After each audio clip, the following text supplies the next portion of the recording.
When we think of squatters, we think of, very negative stories in the press in particular. And actually, what I've learned in the process of doing the research is that they often played a very important role in thinking slightly differently about cities and creating other infrastructures that in many cases still endure today. With a housing crisis that is only getting worse, whether it's here in the UK or elsewhere, having a very serious conversation about alternatives, whether they're about shared living, more creative ways of living, I think is really important right now. So I think what I hope is that a book like this and the wider project out of which it emerges starts a conversation and creates openings for alternatives. And those may take rather different directions, but they're increasingly urgent. You think of the homelessness crisis here in Oxford as just one example, but we can multiply that across the UK, Europe, North America, and I think that conversation needs to happen.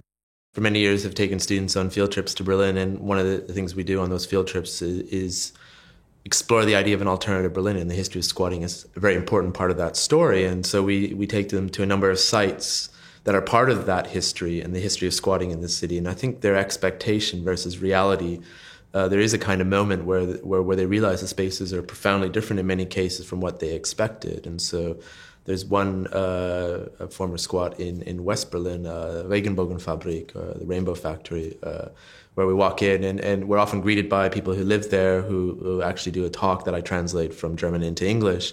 But we do the talk in a cinema in the space where there's these beautiful couches, there's a bar in the corner, and they suddenly forget where they are for a moment, and then they realize that actually they want to know more about how the space became what it is now in the present, which is a space that has a kindergarten, that has a bike workshop, that has a cinema, that has a cafe, that has a canteen, that has a hostel. And it actually serves as a really important social center within the local neighborhood. And I think that really changes their perception very quickly of what they anticipated they would encounter and the actual space they spent time in. And it's really interesting just to then have a conversation with people there after we've kind of spent a little bit of time in that space. And there's a danger, obviously, one romanticizes these spaces, and there are many others that are far more precarious. And so maybe to just give you a sense of the other side of that experience is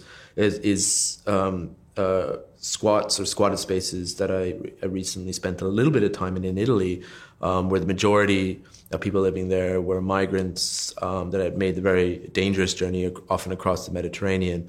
And for them, that space was incredibly fragile, incredibly precarious, and their lives were very insecure. And unsurprisingly, they didn't really want to talk to us because they didn't realize, in what context we were in that space. And obviously, it involved a longer conversation to get to a point where perhaps you could have a chat with some people. But I think both sides of that encounter with squatted space is important, that one shouldn't see them as only these kind of edgy experimental spaces, but often they're places of care and refuge for people who are living very dangerous and precarious lives. The majority of the world's squatters live in the global south. We're probably looking at over 1 billion people in the present, and that their own experiences of endurance, survival, resilience are really important. And I think what's really interesting now is that squatters and other housing activists from the global north are beginning to try to learn lessons from their counterparts in the south.